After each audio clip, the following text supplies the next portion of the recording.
अपनी कोई भी बात मनवाने का नया प्लेटफॉर्म बन चुका है। क्या अब विरोध जताने के लिए सड़कों पर उतरने से पहले सोशल मीडिया पर अपनी टीम बनाना जरूरी हो गया है? ये बात इसलिए हो रही है क्योंकि 5 दिन 58 लाख फॉलोअर्स, ना कोई पार्टी, ना कोई जाना माना नेता, ना ही कोई बड़ा मंच, फिर भी एक गुमनाम इंस्टाग्राम हैंडल ने देश की लाखों जनता को जोड़ दिया। कॉकरोच जनता पार्टी यानी सीजेपी के प्रदर्शन के ठीक बाद अब सोशल मीडिया पर एक नया आंदोलन उठ गया है, रिजर्वेशन हटाओ आंदोलन। एक ऐसा डिजिटल पेज जो सिर्फ भारतीय सेना को फॉलो करता है, लेकिन मांग कर रहा है कि भारत के सरकारी फॉर्म से जाति का नामो निशान मिटा दिया जाए। सवाल ये है कि क्या इंस्टाग्राम के रील्स और लाइक्स से भारत का लगभग 75 साल पुराना आरक्षण सिस्टम खत्म हो सकता है, या फिर ये कोई नई साजिश है? नमस्कार, आप देख रहे हैं भारत 24 डिजिटल और मैं हूं आपके साथ जयश्री। भारत की राजनीति में जब भी आरक्षण शब्द आता है तो चुनाव के समीकरण बदल जाते हैं, लेकिन 2026 के भारत में एक नया ट्रेंड देखने को मिल रहा है। अब आंदोलन सड़कों पर बाद में उतरते हैं, पहले इंस्टाग्राम के एल्गोरिदम को हैक करते हैं।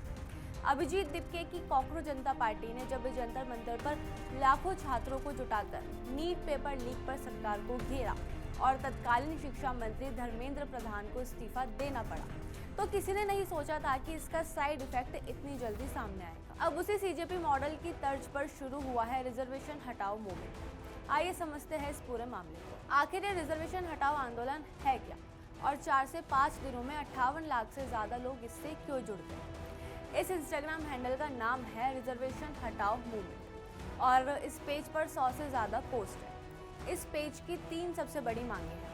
पहली है सरकारी नौकरियों, कॉलेज एडमिशन और कॉम्पिटिटिव एग्जाम्स में जाति का कॉलम पूरी तरह खत्म कर दिया जाए। दूसरी है जाति आधारित आरक्षण की जगह केवल मेरिट और आर्थिक तंगी को आधार बनाया जाए। और वहीं तीसरी है सार्वजनिक जीवन में जाति का प्रदर्शन या इस्तेमाल बंद।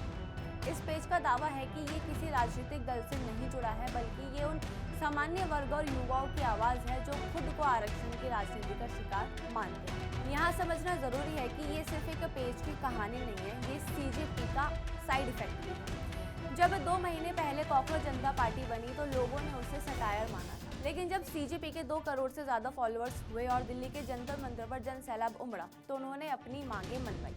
सीजेपी के इस प्रोटेस्ट ने युवाओं को ये मैसेज दिया कि अगर सोशल मीडिया और आंदोलन के जरिए सरकार से अपनी बात मनवाई जा सकती। इसी का नतीजा है कि सीजेपी के बाद अब एक तरफ रिजर्वेशन हटाओ आंदोलन वायरल हो रहा है, तो वहीं दूसरी तरफ E20 जनता पार्टी नाम से इथेनॉल ब्लेंडेड पेट्रोल के खिलाफ नया पेज खड़ा हो गया। यानी भारत में अब मुद्दा आधारित डिजिटल पार्टियों का दौर शुरू हो चुका है। लेकिन क्या सरकार इस डिजिटल दबाव के सामने झुकेगी? जवाब है बिल्कुल नहीं।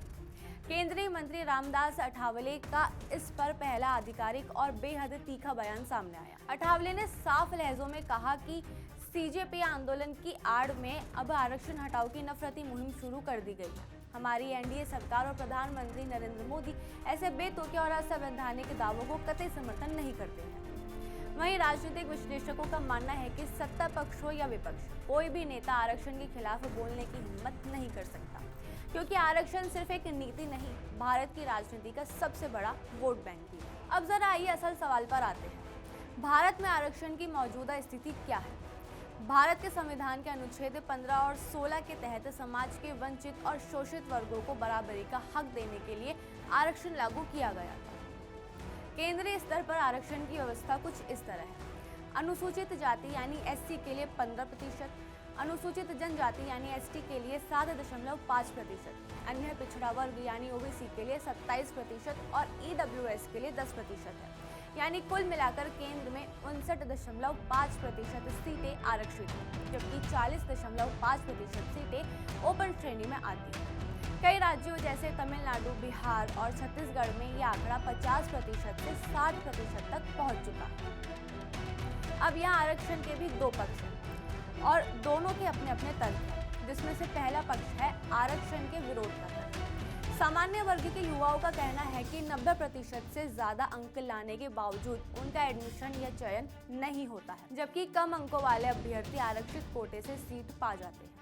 उनका तर्क है कि इससे मेरिट कमजोर होती है और प्रतिभा देश छोड़कर बाहर भागती है। इसके अलावा आरक्षित वर्गों के अमीर और संपन्न लोग ही बार बार आरक्षण का फायदा उठाते हैं, जबकि गरीब पीछे रह जाते हैं। वहीं दूसरा पक्ष है आरक्षण के समर्थन का तर्क। संविधानविदों और समाजशास्त्रियों का मानना है कि आरक्षण गरीबी हटाने की योजना नहीं है, बल्कि सामाजिक प्रतिनिधित्व का जरिया है। सदियों तक जिन वर्गों को शिक्षा और संसाधनों से बेदखल रखा गया, उन्हें सत्ता और प्रशासन में हिस्सा देना ही आरक्षण का मकसद है। आज भी देश के बड़े प्रशासनिक पदों, न्यायपालिका और कॉर्पोरेट में पिछड़े और वंचित वर्गों का प्रतिनिधित्व उनकी आबादी के अनुपात में बहुत कम है। अब सबसे बड़ा सवाल, क्या भारत में कभी आरक्षण खत्म हो सकता है?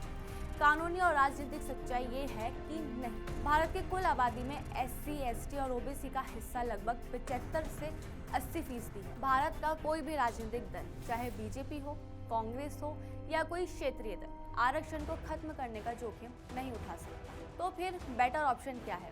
पहला है क्रीमी लेयर का सख्ती से पालन। जो लोग आरक्षण का लाभ उठाकर आर्थिक और सामाजिक रूप से मजबूत हो चुके हैं, उन्हें खुद इस दायरे से बाहर होना चाहिए ताकि जरूरतमंद को फायदा मिले। दूसरा है आर्थिक आधार पर समीक्षा। EWS की तर्ज पर नीतियों को ज्यादा पारदर्शी बनाया जाए। तीसरा है स्कूली शिक्षा का सशक्तिकरण। प्राथमिक और माध्यमिक शिक्षा का स्तर इतना सुधारा जाए कि हर बच्चे को शुरुआत से ही समान का अवसर मिले। इतिहास गवाह है कि सड़कें और सोशल मीडिया गुस्सा तो जाहिर कर सकते हैं, लेकिन नीतियां हमेशा संविधान और जनसांख्यिकी के आधार पर बनती हैं। रिजर्वेशन हटाओ आंदोलन के 58 लाख फॉलोअर्स ने ये साबित कर दिया है कि युवाओं में मेरिट और अवसरों को लेकर भारी असंतोष है। लेकिन जब तक भारत में जातिगत विषमता खत्म नहीं होगी, तब तक आरक्षण का कवच हटाना असंभव है। आप इस मुद्दे पर क्या सोचते हैं? क्या आरक्षण में बदलाव होना चाहिए या ये सामाजिक न्याय के लिए बेहद जरूरी है? अपनी राय कमेंट सेक्शन में जरूर लिखें और देखते रहिए भारत।